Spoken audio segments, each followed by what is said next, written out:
Tahun 2013, aku menerima pekerjaan Tuhan Yang Maha Kuasa. Saat itu, aku sangat antusias. Aku sering membaca firman Tuhan dan ikut persekutuan.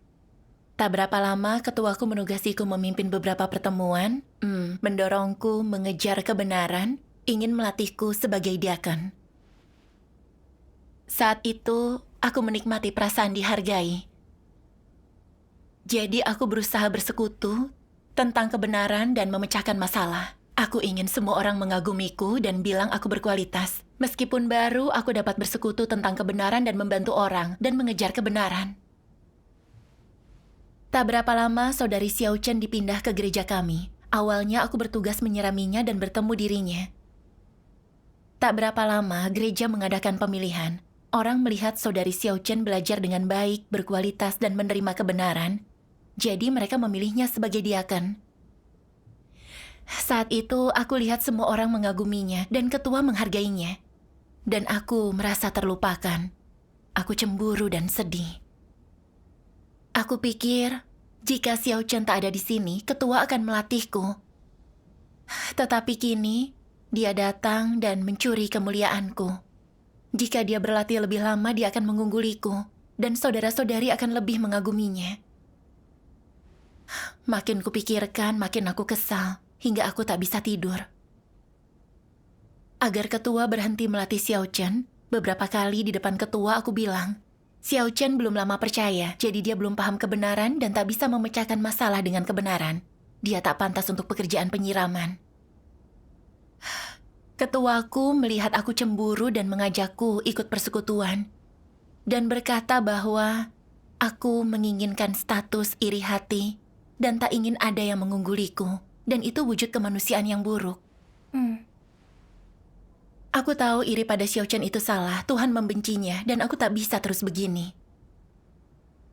Setelah itu, aku mulai terlihat menahan diri dan berhenti membicarakan Xiao Chen. Tetapi aku tak bisa menghilangkan rasa iriku padanya. Kadang, dia tak tahu cara melakukan pekerjaan dan bertanya padaku. Dia mengatur agar aku mendukung pengikut baru. Itu membuatku sangat frustrasi. Kupikir, dulu aku yang menyiramimu. Tetapi kini kau punya kedudukan dan memerintahku. Apa aku harus ikuti perintahmu? Aku mungkin bukan ketua atau pekerja, tetapi aku tidak di bawahmu. Kau masih tak bisa menerimanya. Benar. Kupikir aku harus sering lakukan persekutuan untuk memecahkan masalah. Jadi mereka akan berpikir aku lebih baik dari Xiao Chen. Lalu aku akan lebih mereka hormati.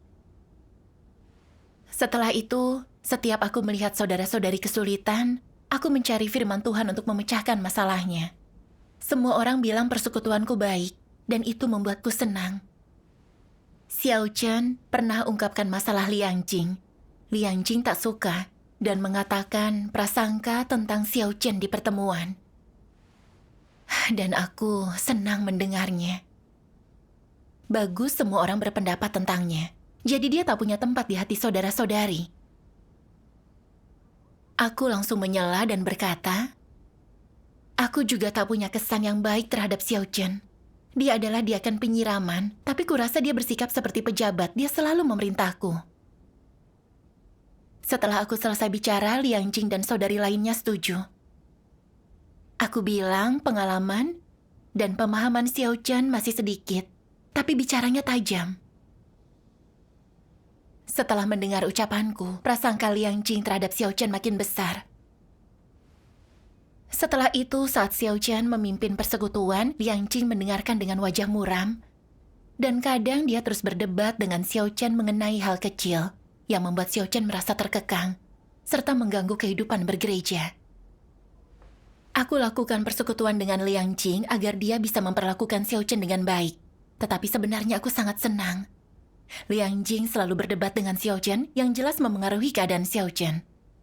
Jika dia bersikap negatif dan gagal melakukan tugasnya, dia akan digantikan. Dan tak ada yang akan mengaguminya. Aku terkejut saat keadaan Xiao Chen membaik sangat cepat. Dia masih bertanggung jawab dalam pekerjaannya, melindungi pekerjaan gereja, dan punya rasa keadilan. Beberapa bulan kemudian, Xiao Chen dipilih untuk memimpin gereja. Saudara-saudari mendatanginya untuk segala hal, dan aku merasa sangat marah. Aku pikir Aku juga bisa pecahkan masalah. Aku tidak lebih buruk darinya. Namun kini dia ketuanya. Dan orang hanya akan memikirkannya, bukan aku. Saat memikirkan ini, aku merasa iri dan menentangnya. Saat pertemuan, aku tak mau bicara dengannya. Saat melihat persekutuannya tak jelas atau pekerjaannya kurang baik, aku tak coba membantu atau memperbaikinya. Aku bahkan sengaja mengungkit masalahnya dan mengincarnya agar dia terlihat buruk. Dalam suatu pertemuan, dua saudari berselisih karena berbeda pendapat dan itu mengganggu kehidupan bergereja. Aku melaporkan ini pada Xiao Chen, tetapi dia sibuk dan tak bisa melakukan persekutuan untuk memecahkannya. Jadi aku memakai masalah ini dan bilang pada semua orang kalau dia tak lakukan pekerjaan nyata, berharap mereka tak mengaguminya lagi. Setelah mereka mendengarnya, mereka menyalahkannya karena tak memecahkan masalah, yang membuat Xiao Chen merasa malu. Lalu saat Xiao Chen hadir di pertemuan, aku selalu bersaing dengannya, agar dia terlihat lebih buruk dan membuat semua orang mengagumiku. Jika ada yang punya masalah, aku yang mengadakan persekutuan dan tahu firman Tuhan yang bisa memecahkannya.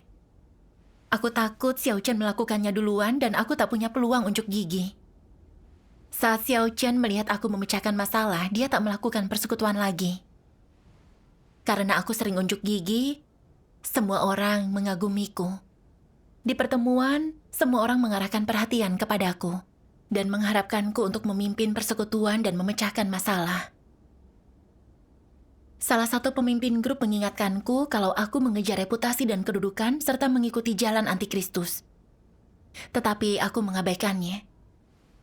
Xiao Chen terus terkekang dalam tugasnya, makin jarang memimpin persekutuan dan kondisinya buruk. Dia bilang bahwa lebih baik jika aku mengambil alih tugasnya. Dia bahkan menawarkan untuk mundur. Akhirnya dia diberhentikan karena kondisi dan kinerjanya buruk. Aku sangat senang mengetahuinya. Aku pikir, Xiao Chen akhirnya diberhentikan.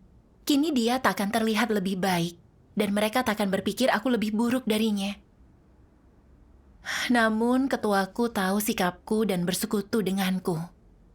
Dia mengatakan bahwa aku tak punya peran positif di gereja karena bersaing dengan Xiao Chen, dan sering meremehkan dan menghakiminya, yang membuatnya merasa negatif dan sulit melakukan tugasnya, dan akhirnya membuatnya ingin mundur.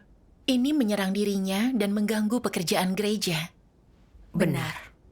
Ketuaku juga mengatakan bahwa memecahkan masalah membuatku terlihat bertanggung jawab, tetapi sebenarnya itu cuma unjuk gigi dan menarik orang kepada diriku.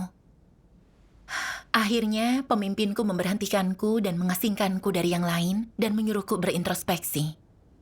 Itu cukup serius. Pasti itu berdampak besar bagimu. Aku terlihat menerima dan patuh, tetapi dalam diriku aku merasa itu tidak adil. Aku pikir ketuaku menjadikan kerusakanku sebagai contoh.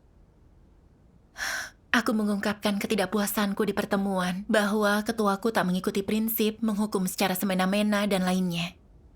Membuat semua memihakku dan menghakimi ketuaku. Karena aku bersaing demi status, membentuk grup kecil dan mengganggu pekerjaan gereja. Aku tak menyesal setelah diberitahu dan ditangani beberapa kali oleh ketua, pekerja, dan saudara-saudari. Aku akhirnya dikeluarkan dari gereja. Saat mendengar keputusan ini, aku kaget. Aku sangat terluka dan terus menangis. Aku pikir, ini sudah tamat bagiku. Aku tak akan bisa menjalani kehidupan bergereja dan memenuhi tugasku, dan aku tak akan diselamatkan. Aku merasa dibuang dari rumah Tuhan, jadi kesalahanku diungkap dan disingkirkan. Saat berdoa pada Tuhan, aku tak bisa merasakan kehadirannya. Dan itu terasa seperti mati. Dihadapkan dengan fakta saudara-saudariku mengungkap kesalahanku, selain rasa sakit dan putus asa, aku punya banyak keluhan dan pertentangan. Aku pikir, apa aku sudah lakukan banyak kejahatan? Apa seserius itu? Bagaimana aku unjuk gigi? Bukankah semua persekutuanku berdasarkan firman Tuhan? Lagi pula, aku belum lama percaya Tuhan dan belum paham kebenaran. Jadi walau aku menunjukkan kerusakan dan melanggar, itu bisa dimaafkan dan tidak perlu mengusirku, kan? Bukankah menghadapiku seperti ini terlalu keras? Pikiranku semakin negatif. Kukira tak ada harapan atas kepercayaanku dan aku tak punya tempat tujuan. Air mataku mengalir tanpa tertahan. Aku tak bisa makan dan tidur berhari-hari, dan kepalaku sakit seolah itu terbelah. Aku merasa merana dan tanpa harapan. Aku pikir, karena hidup begitu menyakitkan, sebaiknya aku mati dan akhiri segalanya. Lingkungan ini kedengarannya sulit untuk dijalani. Bagaimana situasimu bisa membaik sesudahnya? Iya. Iya. Beberapa hari kemudian, seorang saudari menemuiku. Dia lihat wajah pucatku dan suaraku lemah, dan sadar kondisiku makin buruk. Jadi dia bersekutu denganku. Dia bilang, saat lingkungan seperti ini muncul, Tuhan mau kita introspeksi diri, mengetahui sumber dari kejahatan kita, menyesal lalu berubah. Namun jika kita tak memahami kehendak Tuhan, tidak introspeksi diri, masih memikirkan diri sendiri dan secara pasif menentang, jika kita terus seperti ini, kita sungguh akan disingkirkan Tuhan. Benar. Dia juga bilang, tindakan jahat orang di Niniwe menyinggung Tuhan. Tetapi saat mereka tulus mengakui dosa dan menyesal pada Tuhan, Tuhan menarik kemarahannya dan memberi pengampunan. Iya. Setelah mendengar persekutuan dari saudariku, aku merasa agak lega. Setelah dia pergi, aku membaca firman ini.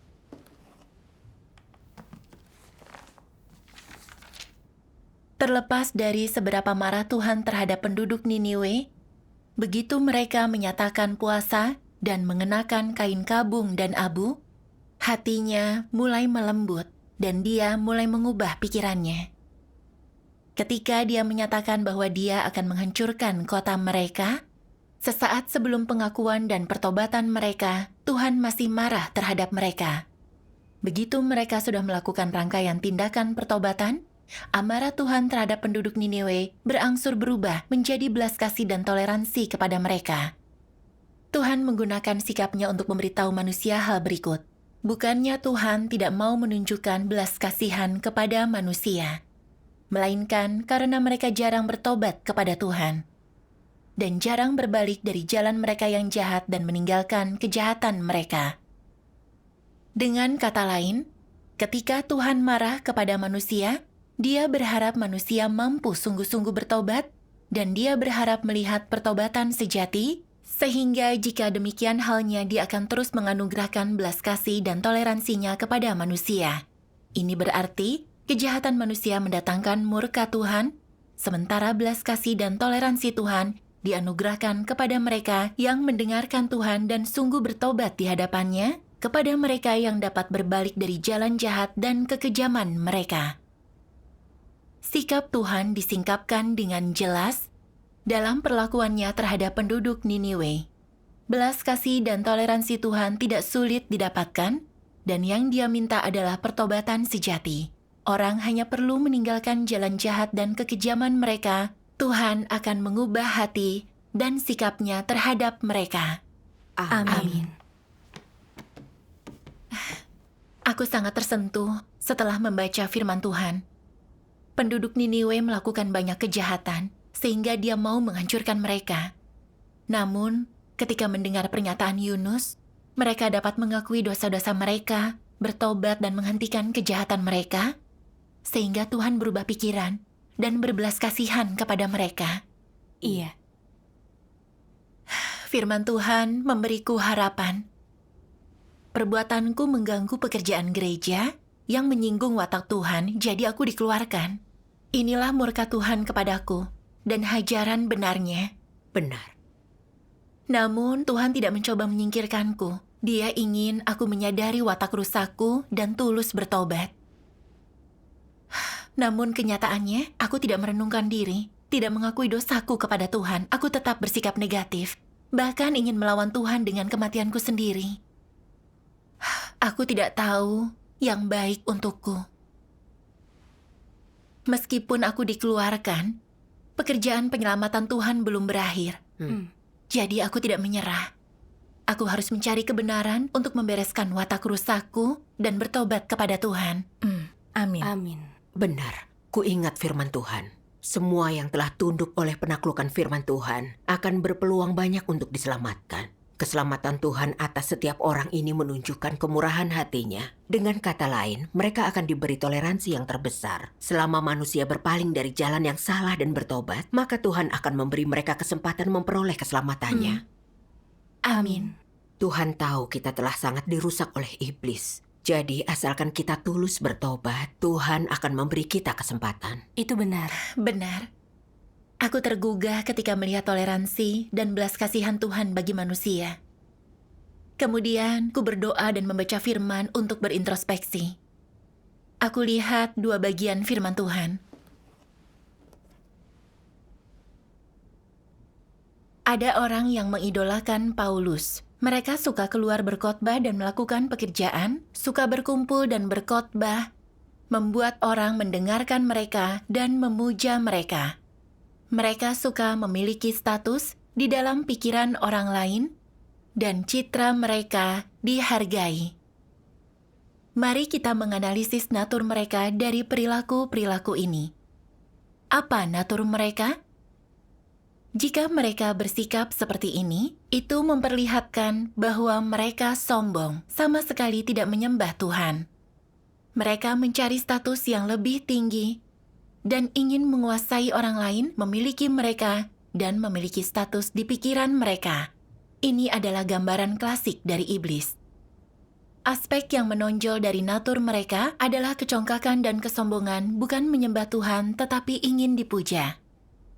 Perilaku semacam itu dapat memberimu pandangan akan natur mereka. Misalnya, jika watakmu sombong, maka biarpun diberitahu untuk tidak menentang Tuhan, tidaklah berguna, tidak mampu menahan diri, itu berada di luar kendalimu.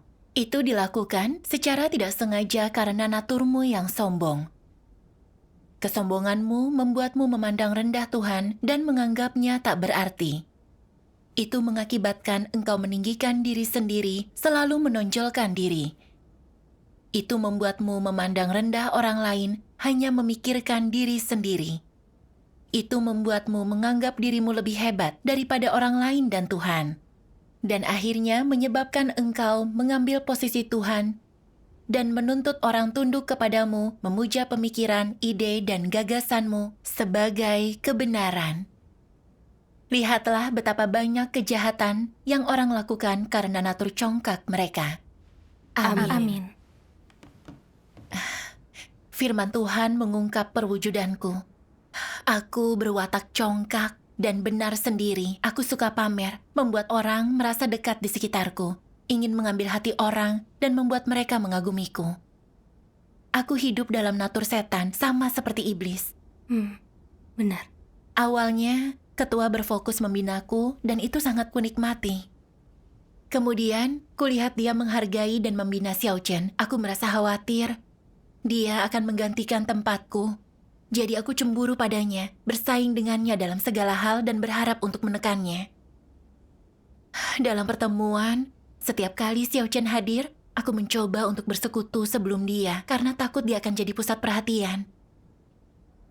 Untuk membuat orang menghormatiku, aku gunakan firman Tuhan untuk bersekutu dan selesaikan apapun masalah mereka, untuk pamer bahwa aku menanggung beban jalan masuk kehidupan mereka. Aku juga unjuk gigi di mana-mana yang menipu mereka untuk menghormati dan mengagumiku, dan membuat mereka datang padaku. Bukankah aku hanya membawa orang kepada diriku sendiri? Aku menjadi congkak hingga tak menghormati siapapun dan tak punya Tuhan di hatiku. Aku tidak bersaing untuk status dengan siapapun, tapi bersaing dengan Tuhan untuk manusia yang menyinggung watak Tuhan. Iya, Benar. Jika hidup dengan watak congkak, kita justru lakukan kejahatan dan melawan Tuhan. Benar. Setelah itu, ku baca firman Tuhan lagi. Mari kita lihat videonya. Baiklah.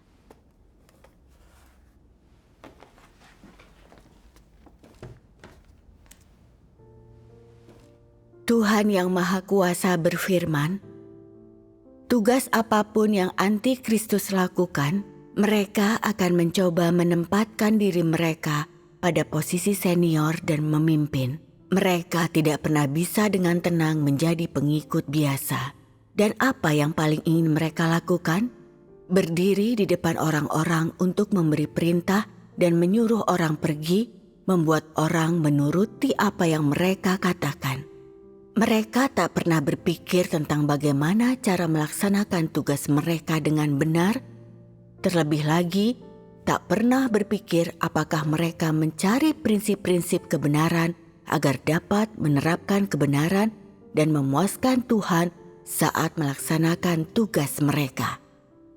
Sebaliknya, mereka memeras otak mencari cara untuk menonjolkan diri, membuat para pemimpin menghormati mereka dan mempromosikan mereka sehingga mereka sendiri dapat menjadi seorang pemimpin atau pekerja serta dapat memimpin orang lain.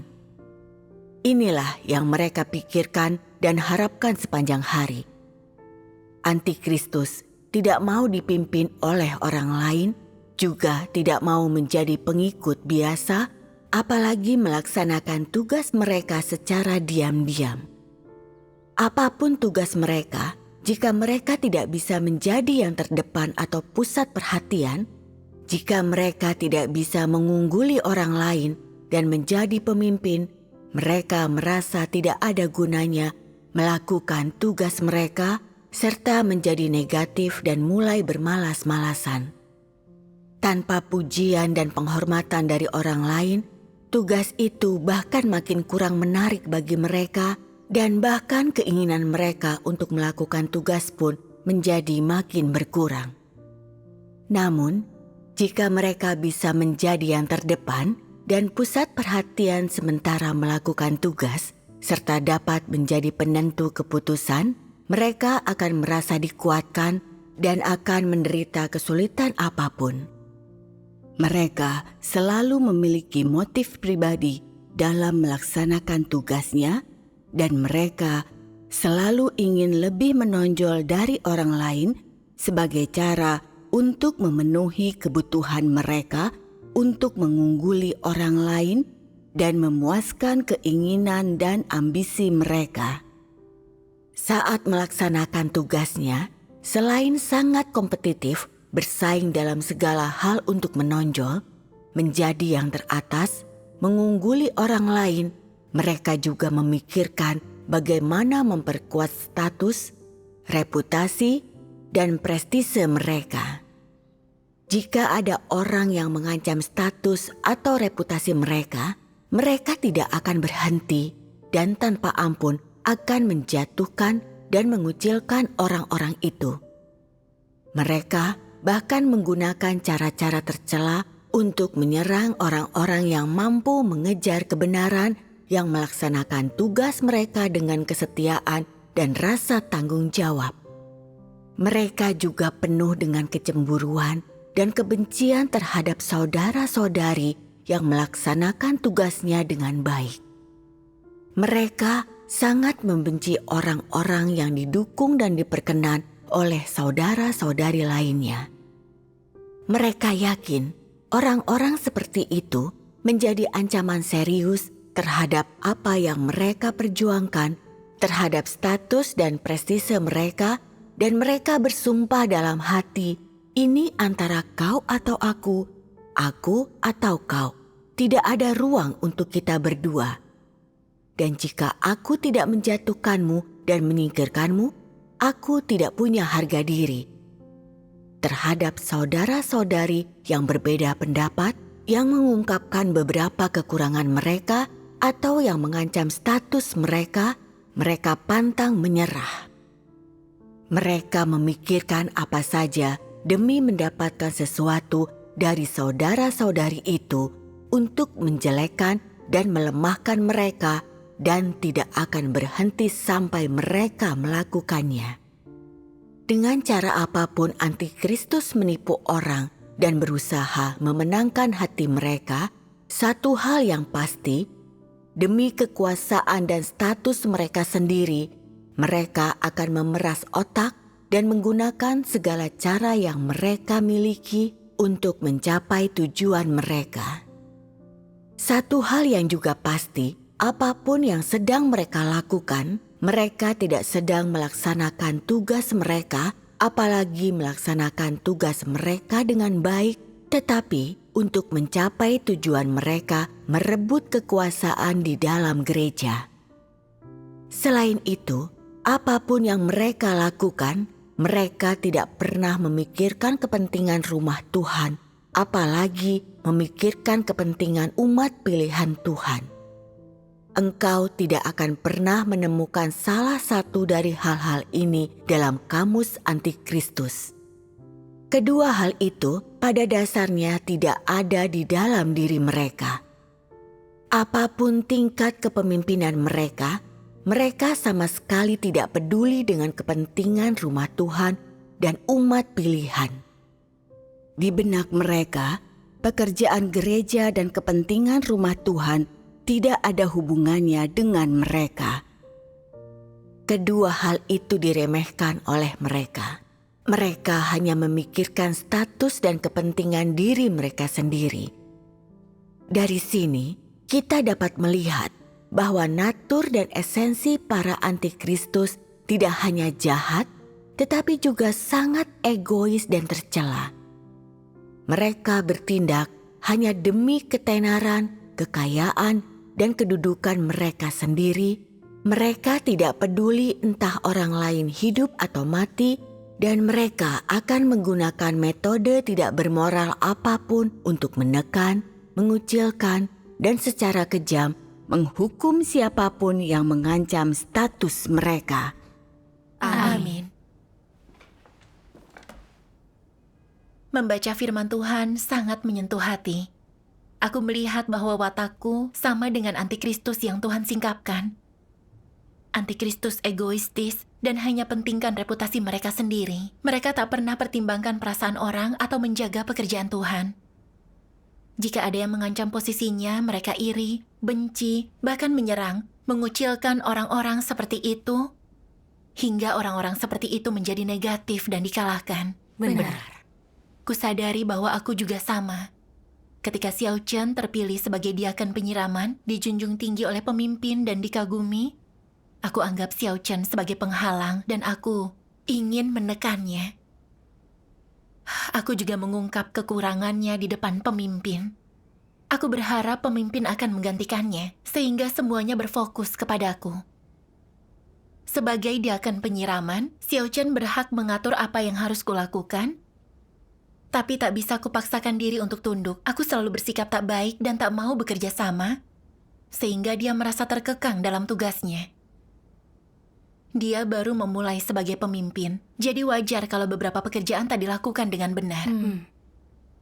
Namun, untuk membuat saudara-saudariku menolaknya dan tidak mendengarkannya, aku mengomel dan memanfaatkan kelalaian dalam tugasnya, mengungkap kekurangannya, dan menghakiminya di depan saudara-saudari, dan menabur perselisihan di belakangnya, sehingga orang berprasangka buruk padanya, tidak mendukung pekerjaannya dan mengucilkannya. Ini tidak hanya mengganggu kehidupan bergereja, tapi juga membuat dia malu dan akhirnya mengundurkan diri. Melihat Xiao Chen merasa negatif dan tertindas, aku justru tak menyalahkan diriku, malah aku bersuka cita. Merasa bahwa aku bisa menonjol setelah dia diberhentikan. Aku sangat kejam dan tercela. Meski Xiao Chen belum lama percaya dan punya beberapa kekurangan, tapi dia berkualitas, jujur, dan punya rasa keadilan. Ketika melihat orang lain menyimpang, dia bisa membantu dan menjaga kepentingan rumah Tuhan. Memiliki dia sebagai pemimpin bermanfaat bagi pekerjaan rumah Tuhan dan jalan masuk kehidupan kita. Dan aku harus mendukungnya. Benar. Iya. Namun untuk melindungi statusku sendiri tanpa mempertimbangkan pekerjaan rumah Tuhan, kugunakan cara jahat untuk bertarung dengannya dan menekannya, sampai dia tak bisa melakukan tugasnya lagi. Yang kulakukan tak hanya membawa rasa sakit bagi Xiao Chen, tapi juga mengganggu pekerjaan rumah Tuhan. Aku punya kemanusiaan yang sangat buruk dan watak yang jahat. Untuk dapatkan status, aku siap menghukum orang lain. Aku memikirkan cara naga merah yang sangat besar untuk menstabilkan rezimnya. Ketika kekuatan apapun membahayakan statusnya, mencoba segala cara untuk mengalahkan, bahkan membunuh orang. Aku sadar bahwa naturku sekejam naga merah yang sangat besar. Begitu menyadari hal ini, aku sangat menyesal. Tuhan memberiku kesempatan untuk memenuhi tugas agar bisa mengejar kebenaran, terbebas dari kerusakan, bekerja sama dan belajar dari kelebihan orang lain dan melindungi pekerjaan gereja. Benar. Sebaliknya, aku merusaknya dan berbuat jahat mengganggu pekerjaan rumah Tuhan. Aku tak punya hati nurani atau kemanusiaan sama sekali. Saudara-saudariku mengingatkanku berkali-kali untuk membantuku. Tapi aku justru terpikat dengan status tak menganggapnya serius. Bahkan melawan dan tak mau bertobat. Setelah diberhentikan, aku tidak merenungkan diri, berkeluh kesah. Menyebarkan ketidakpuasanku dengan pemimpin, menghasut orang, dan terus mengganggu kehidupan bergereja. Aku bersikeras mengambil jalan buntu ini, dan baru mulai berintrospeksi dan mengenal diriku setelah dikeluarkan dari gereja. Watakku terlalu keras kepala dan membenci kebenaran. Meski ditangani dan didisiplinkan berkali-kali, aku masih memusuhi Tuhan dan menggunakan cara tercela untuk menjatuhkan orang yang mengejar kebenaran. Aku bertengkar dan itu mengganggu pekerjaan rumah Tuhan. Aku juga merusak kesempatan untuk mendapatkan kebenaran dan diselamatkan. Karena keadilan Tuhan itulah aku dikeluarkan. Itu salahku, bukan kesalahan orang lain. Kupikirkan bagaimana mereka mengingatkan, memangkas, dan menanganiku. Jika aku bisa merenungkan diriku saat itu, tidak akan sampai ke titik di mana aku dikeluarkan. Benar. Aku baca 2 bagian firman. Aku akan membacanya. Tentu. Bagian terakhir dalam penerapan 7. Aku telah melakukan banyak pekerjaan dan mengucapkan begitu banyak firman di antaramu. Berapa banyak yang sudah benar-benar masuk ke telingamu? Berapa banyak yang telah kau taati? Ketika pekerjaanku berakhir, itu menjadi saat engkau berhenti menentang aku. Saat aku bekerja, engkau semua terus melawan aku. Engkau semua tidak pernah menaati firmanku. Aku melakukan pekerjaanku dan engkau melakukan pekerjaanmu sendiri. Mendirikan kerajaan kecilmu sendiri. Engkau hanyalah sekawanan rubah dan anjing yang menentang aku. Citramu bahkan lebih besar dari citra Tuhan. Statusmu lebih tinggi dari status Tuhan. Belum lagi prestisemu di antara manusia. Engkau menjadi berhala yang disembah manusia. Bukankah engkau telah menjadi penghulu malaikat? Ketika kesudahan manusia disingkapkan, yaitu ketika pekerjaan penyelamatan mendekati akhirnya, banyak orang di antaramu akan menjadi mayat yang tidak bisa diselamatkan dan harus disingkirkan. Ada bagian ketiga dalam memiliki watak yang tidak berubah berarti memusuhi Tuhan.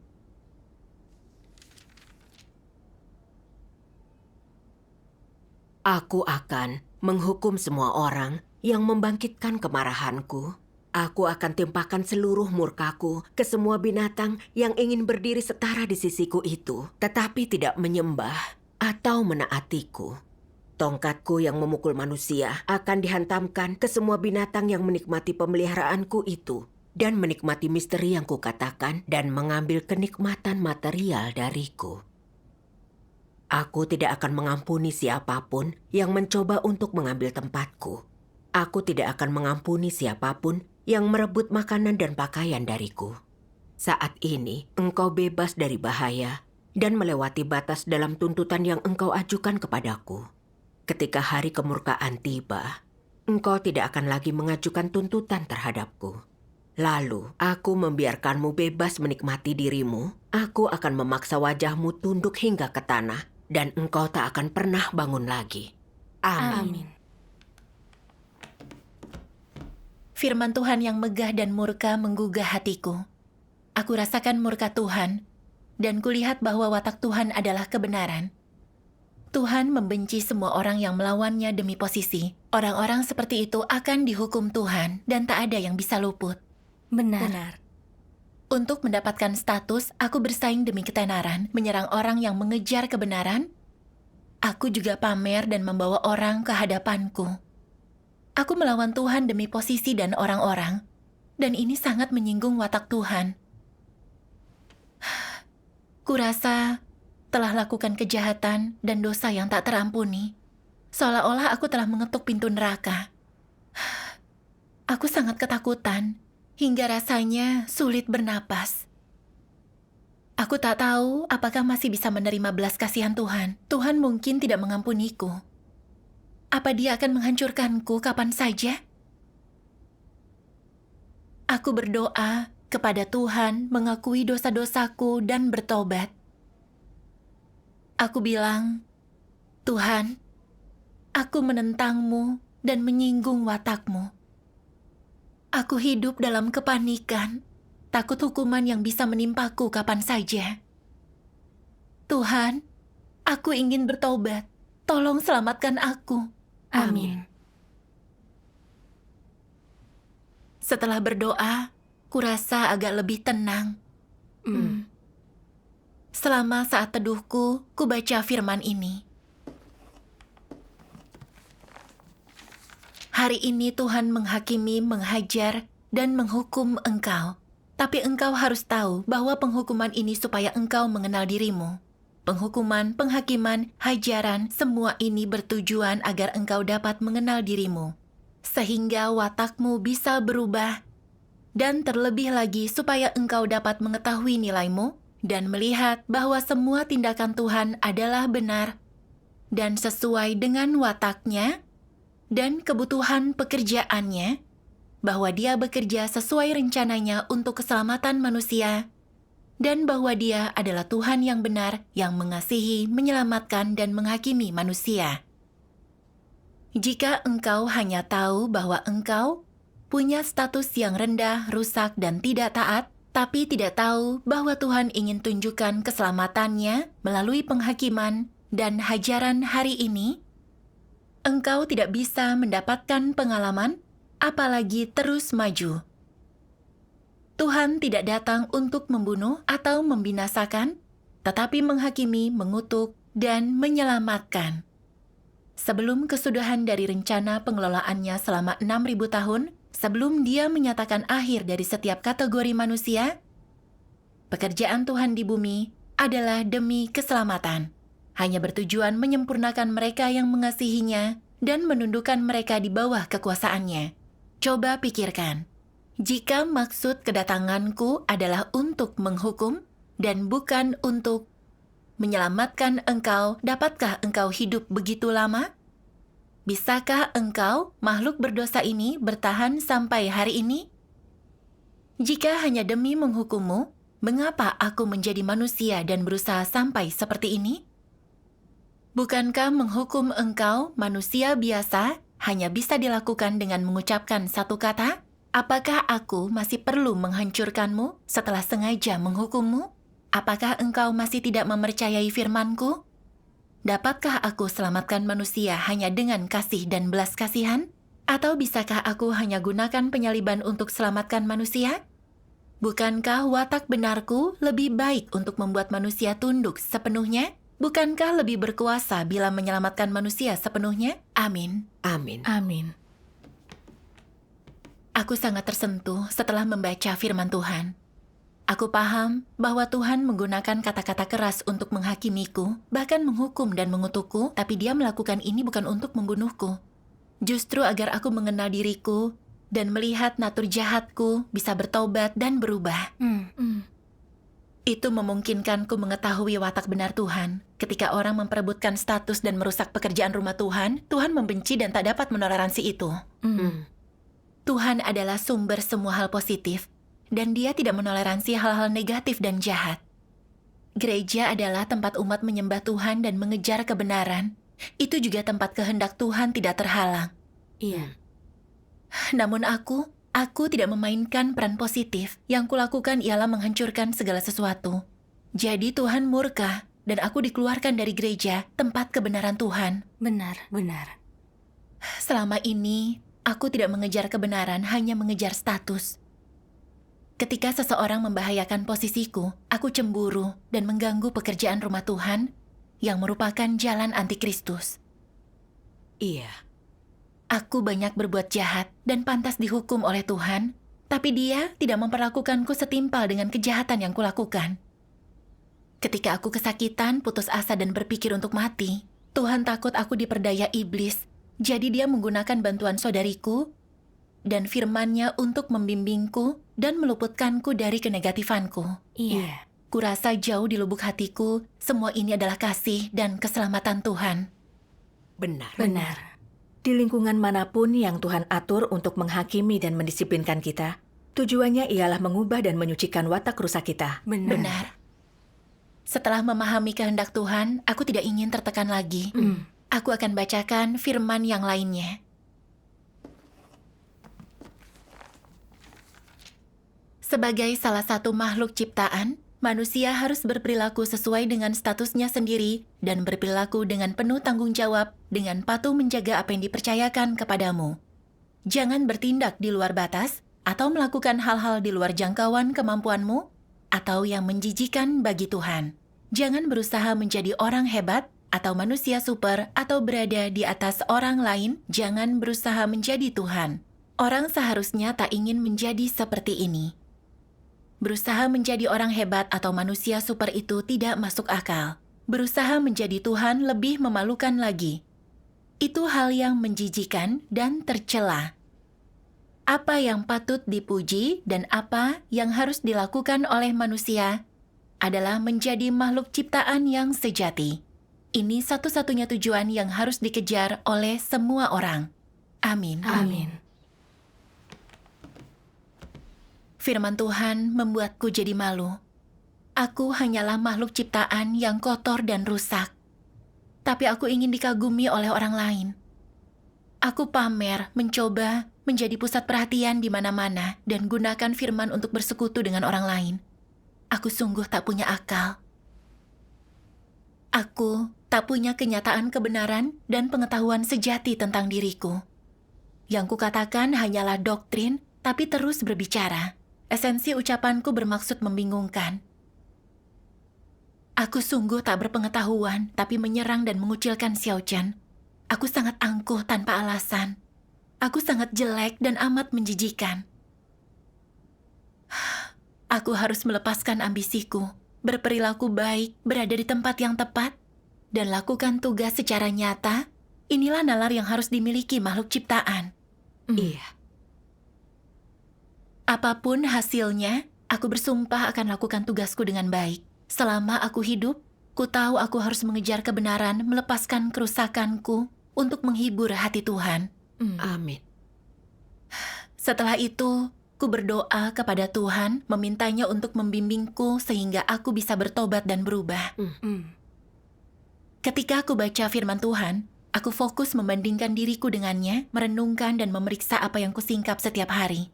Perlahan, ku dapatkan pengetahuan tentang watak congkakku, perbuatan jahatku, dan statusku. Aku melakukan yang terbaik untuk menyebarkan Injil kepada orang lain, melakukan bagianku dalam membantu pekerjaan gereja, dan sering menjamu saudara-saudariku. Aku merasa bahagia dan memutuskan, bagaimanapun aku diperlakukan Tuhan, entah aku punya tempat tujuan baik, aku tidak akan menuntut apapun, dan aku akan bertugas dengan baik.